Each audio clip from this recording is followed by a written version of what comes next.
So this is the ROG Strix Scar 17. It's one of the fastest gaming laptops to hit the studio with AMD's shiny new Ryzen 7045 series HX CPU and NVIDIA's RTX 4000 GPU. Now, just to quickly recap, AMD announced these processors back at CES this year, and it was a nomenclature mess.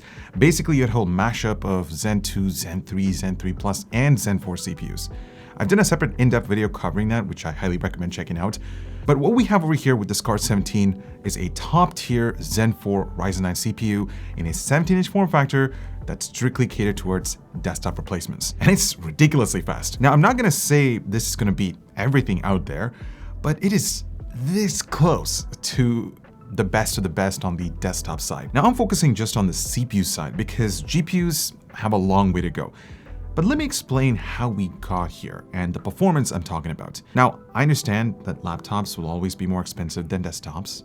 It's true, but this is just more about how far things have come for laptops from a technology standpoint. First of all, you need to understand the Ryzen 9 7945HX sits right at the very top of Zen 4's laptop lineup with 32 threads, so the same number as the 7950X on the desktop side, and there are only 7 in the HX and HS CPU lineups rocking AMD's latest architecture. The rest of them are using older platforms. And to get this thing to compete against the desktop, the ROG team needed to push the CPU for all it's worth. We're talking about 128 watts in turbo and 92 watts in performance mode. There is a small trade-off though, and that's temperatures and noise, with it hitting up to 90 degrees at a screaming loud 52 decibels. But ironically, that's cooler than the 7950X running with a higher-end air cooler on the desktop side. Luckily, performance mode is a lot better behaved, though still not anywhere close to quite running. But either way, what ASUS and AMD have done is pretty insane. So let's pause here since it sets the stage. Up here is our typical 7950X desktop test system with 64 gigs of expo memory and a 360mm AIO. It doesn't get any better than this for AMD desktops. And you can see how close the Scar 17 comes, within less than 10%. Of course, performance mode moves the bar downwards, but it's still better than the fastest Intel laptop we've ever tested while consuming almost 30 watts less power. Unfortunately, Intel still owns the single-core performance crown. These new AMD chips are still able to destroy the 6900HX though, so that's good news for gaming improvements versus Zen 3. The rest of the real-world tests follow the same trend too. The Scar 17 is hands down the fastest gaming laptop we've ever tested. It's a quantum leap forward from the previous generation AMD designs, and it can even beat out the ridiculously huge GT77 Titan I covered just a few months ago. And more importantly, in every single test, the 7945HX stays within spitting distance of the 7950X desktop that's rocking a higher-end 360mm AIO. I mean, sure, sometimes the desktop pulls a little bit further ahead, but this just goes to show how far laptop CPUs have come in a single generation. That's incredible. The only area where AMD systems in general fall behind, it doesn't matter if it's on a desktop or laptop side, it's Adobe Premiere Pro. While Intel can leverage their QuickSync technology for faster render times, the Ryzen processors just don't have a competing solution in this particular application. On the other hand, if you edit in DaVinci Resolve Studio, the 7945HX and RTX 4090 combo in the Scar 17 comes close to matching the desktop CPU when it's paired with an RTX 4080. But you might think it's all sunshine and roses for the Scar 17. I mean, right now it looks like an awesome desktop replacement. But we also have to remember that this is a laptop and there are expectations other than just performance, because to get to this level, there were some sacrifices. Starting with battery life, because damn, it's terrible, guys. Like some of the worst we've seen in the last 5 years. I mean, the last time I saw a 4-hour web browsing result on a 90 watt-hour battery was, well, I don't even know if I can remember that. And hitting it with a 4K YouTube playback, well, you can barely make it through the first half of Zack Snyder's Justice League cut. Yikes. So that's the story with the Ryzen 9 7945HX CPU. I'll get into the gaming performance a bit later in the video, but before that, there are a few concerns that I want to share with you guys because, like I said earlier, this is a gaming laptop after all. So How does it handle everyday use? Firstly, I want to clear up the confusion that you might be facing when you're browsing through ROG's Strix models. I mean, it is a lot to take in.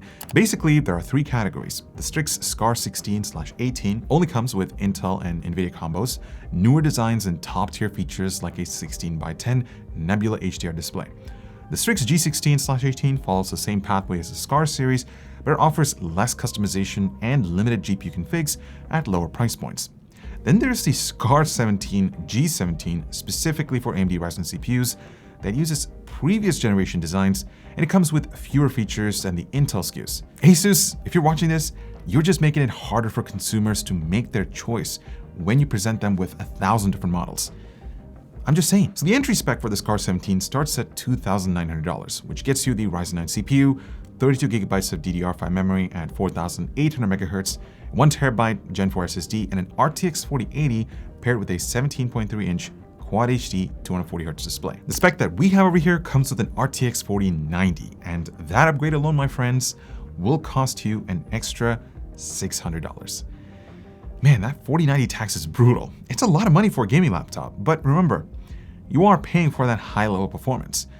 But I'm just trying to wrap my head around the rest of the laptop, because the design is nothing special here.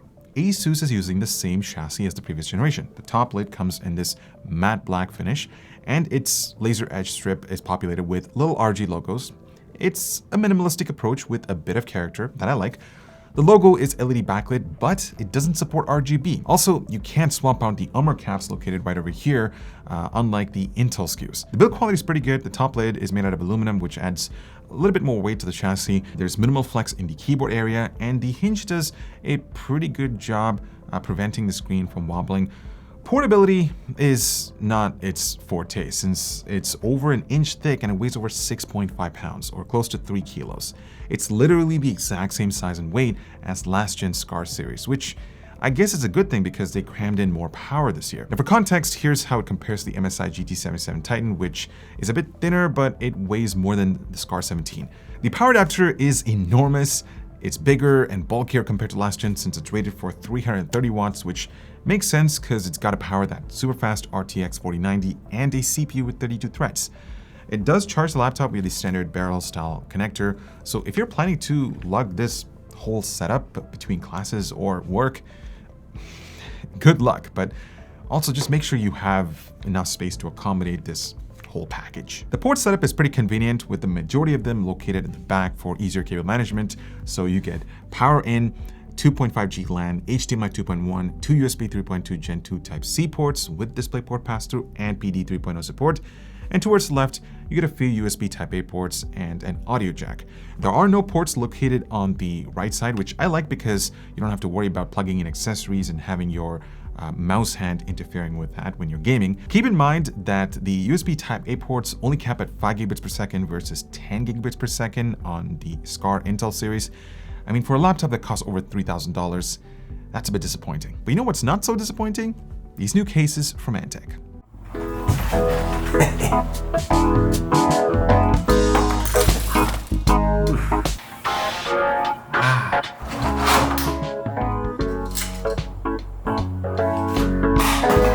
Leave uncertainty behind for something that is guaranteed to last. The new P20 series grants unlimited upgrades with roomy insides, dual 360s, metal front mesh for good airflow, and 4 models to choose from. Check out Antec down below.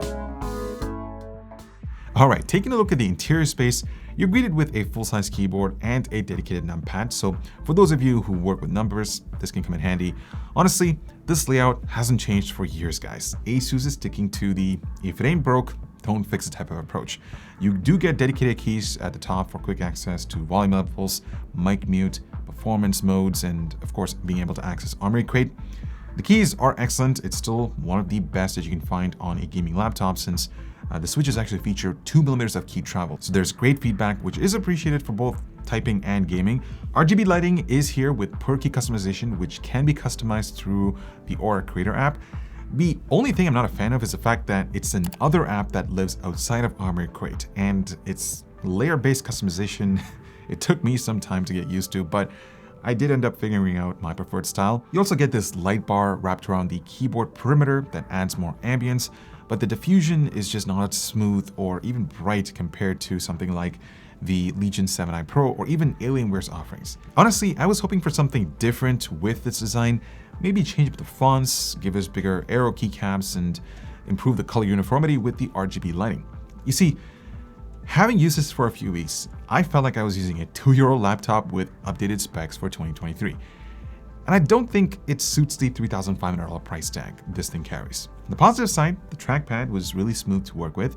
It does feel like using a glass surface, plus the integrated left and right buttons are nice and tactile. This is what the webcam looks like on the Scar 17, and the quality is not the greatest because Asus has stuck a 720p sensor, which makes no sense because they've got the room for all activities and specs and all that stuff, but they decide to stick a really old sensor, which really defeats the purpose of buying a desktop replacement in the first place because you're looking for an all-in-one solution with a built-in webcam that sounds great and looks great, which, by the way, speaking of sound quality, it sounds pretty good because Asus is well known for its incredible AI noise canceling characteristics, so you can actually fine-tune and switch between different microphone modes through Armoury Crate, which is great, and as you can see, it sounds pretty good. The built-in speakers are decent. Now, given Asus is using an older generation design, they're naturally located at the bottom, so that means the bass response is weak. The trebles they're somewhat detailed, but you do lose on the clarity given the position. I mean, when can we expect front-facing speakers? Asus, I'm looking at you. Now, shifting gears to the display, what we have over here is a 17-inch Quad HD 240Hz IPS panel, so the exact same spec as last year's Scar 17 series. Analyzing the color gamut, I didn't notice any improvements as it still covers 100% sRGB, 87% Adobe RGB, and 98% P3. It's not going to be as vivid as the Nebula HDR displays that you'll find on Intel SKUs, but this panel is still awesome to game with, and if you want to get into a bit of content creation, you've got your bases covered. Now, on the topic of Nebula HDR display, a lot of people who bought the Scar Intel series have been experiencing terrible backlit issues. It's a major QC issue. Now, we do have one coming into the studio, so I'll let you guys know how that goes. But for the Scar 17, I haven't noticed anything major, at least with my naked eye. There is less bleeding around the corners. The brightness levels have increased slightly over last year. Our sample was able to sustain a peak output of around 357 nits. Still not ideal for brighter environments, but if you're a gamer at night, it should be fine. But I was really hoping for a 16:10 display since for the price, especially in 2023, it feels like they cared less about these models. Now, if you're trying to upgrade this laptop, pay close attention to the cables powering the light bar. They are connected to the PCB, so just be extra careful. But past that, you're greeted with 2 pre-installed RAM modules. Maximum supported capacity is now 64 gigabytes versus 32 gigabytes with Ryzen 6000 series, so that's a nice bump. The primary Gen 4 SSD is right over here, and it's wicked fast. We got over 6.6 gigabytes per second on read and close to 5 gigabytes per second on the write side. There is an extra M.2 slot for storage expansion, but if you take a step back and just look at this layout, I feel like Asus could have designed it a bit efficiently by adding a bigger battery, because there's just a lot of wasted space, which could have been put to good use. But maybe that's just me. Now, I still need to tackle gaming performance. And no, it's nowhere near desktop level, so I won't be including that reference. But here you can see that the Scar 17 does end up running the RTX 4090 at some of the highest wattage levels we've ever seen in both performance and turbo modes. I mean, it gets super loud in turbo, actually louder than it did in CPU-only tasks, but at least performance mode sort of tones things down a bit. And the good news is whatever Asus is doing ends up leading to some really good temperatures in every one of the modes. Personally though, I'd just leave it in performance mode since the noise increase just for a few watts isn't worth a while. And I guess that sets the stage for the gaming results. And I'll let these roll since there's a lot of them, but to let you navigate easier, I'll separate the timeline and timestamps into 1080p, 1440p, and 4K results. Sounds good? Let's go.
So what's the story with the ROG Scar 17?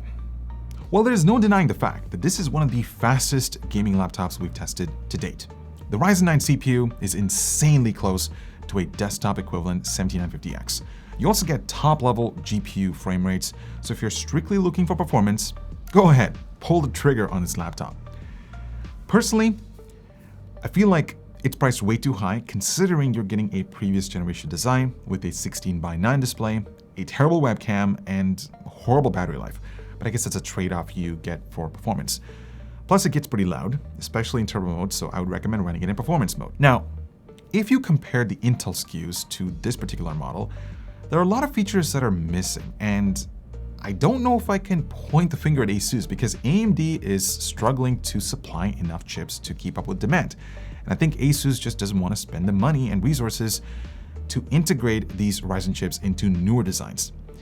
It's nothing new. I mean, we've heard the story before. So TLDR, the Scar 17 is a fast gaming laptop that comes in a recycled chassis.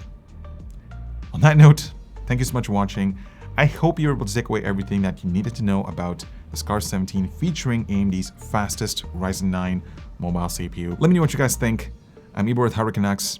Thanks so much for watching, and I'll talk to you guys in the next one.